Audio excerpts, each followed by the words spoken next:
true. Nervous. Very, very dreadfully nervous I had been, and am. But why will you say that I am mad?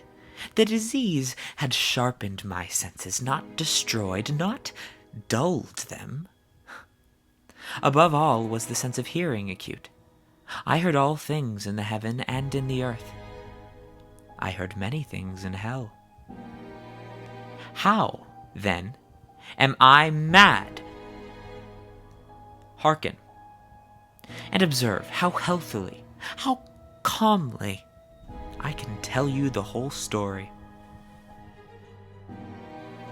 It is impossible to say how first the idea entered my brain, but once conceived, it haunted me day and night. Object there was none. Passion there was none. She had never wronged me. She had never given me insult. For her gold I had no desire. I think it was her eye. Yes, it was this. One of her eyes resembled that of a vulture. A pale, white eye with a film over it. Whenever it fell upon me, my blood ran cold.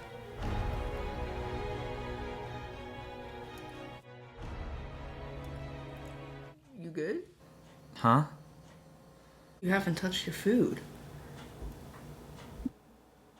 Oh, yeah, I forgot.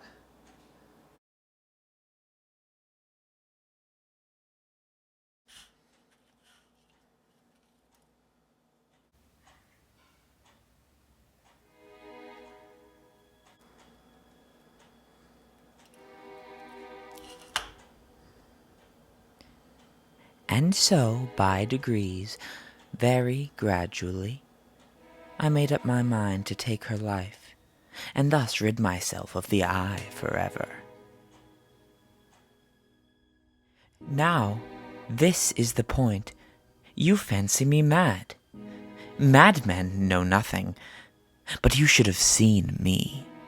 You should have seen how wisely I proceeded, with what caution, with what foresight, with what dissimulation I went to work.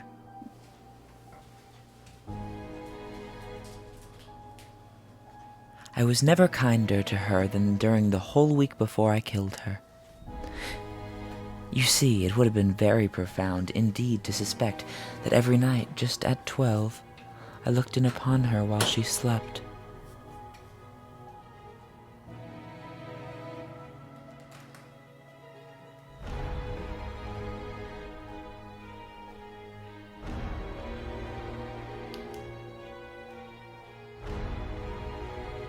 And this I did for 7 long nights, every night just at midnight.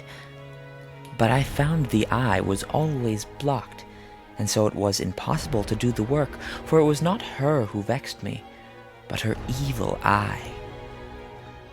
And every morning when the day broke, I would make her breakfast, and spoke courageously to her, calling her by name in a hearty tone, and inquiring how she had passed the night.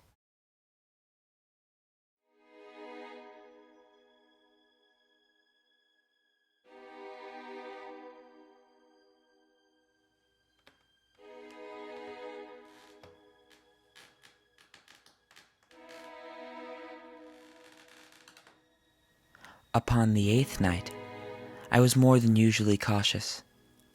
Never before that night had I felt the extent of my own powers, of my sagacity. I could scarcely contain my feelings of triumph, to think that there I was, opening the door, little by little.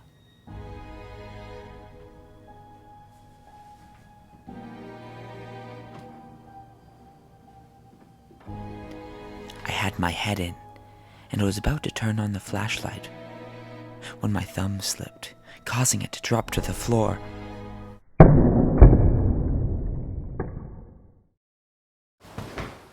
Who's there?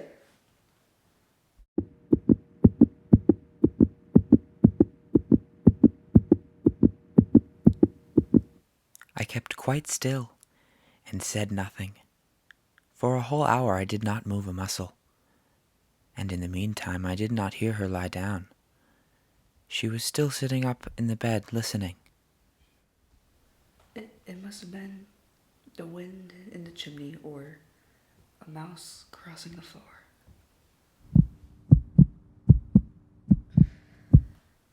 Or merely a cricket chirping.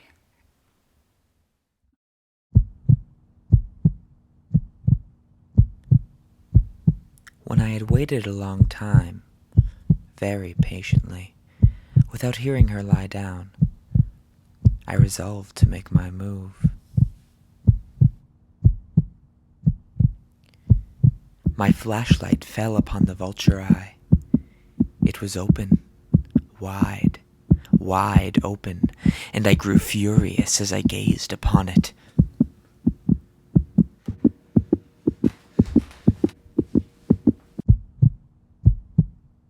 For many minutes the heart beat on with a muffled sound. At length it ceased. She was dead. Her eye would trouble me no more. I thought I could finally sleep peacefully, but soon I fancied a ringing in my ears. I tried to get rid of the feeling, but it continued and gained distinctiveness until, at length, I found that the noise was not within my ears. I gasped for breath. The noise steadily increased. Oh God, what could I do? I foamed, I raved, I swore. The noise arose over all and continually increased. It grew louder and louder, louder. Anything was better than this agony. Anything was more tolerable than this derision. I felt that I must scream or die, and now, again, hark, louder, louder, louder.